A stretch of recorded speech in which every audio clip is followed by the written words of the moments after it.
அப்ப இருக்குடி உனக்கு. இப்ப பேசுறதுக்கு எல்லாத்தையும் சேர்த்து வச்சு செய்யறேன் இருடா. கஜா புயல் வந்தாலும் கண்டிப்பா இவனுக்கு லீவ் கொடுக்க மாட்டானுங்க. அது இல்லாம இவனுக்கு கொடுக்குற சம்பளத்துக்கு நம்மளால இந்த மழையில் நனையாம போறதுக்கு ரெயின் கோட்டை கூட வாங்க முடியாது. இவங்களை பொறுத்த வரைக்கும் உலகமே அழிஞ்சா கூட ஒழுங்கான டைமுக்கு ஆபீஸ்க்கு வந்தானப்பா, ஆபீஸ்க்கு வரலையா அவன் டைம் லேட்டா சம்பளத்துல பாதி கட் பண்ணு, இந்த மாதிரி வேலையை தான் பாப்பானுங்க.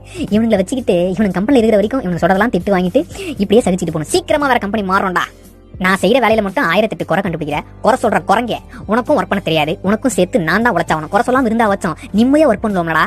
எனக்கு அவுட்புட் ஒழுங்கா வரணும்ப்பா, அதுக்காகத்தான் இப்படி பண்றேன். டேய் அதுக்கு நீ வேலை பாடுறா, ஏன் எங்களை மட்டும் வேலை வாங்குற? உனக்கும் ஒர்க் பண்ண தெரியாதுல்ல.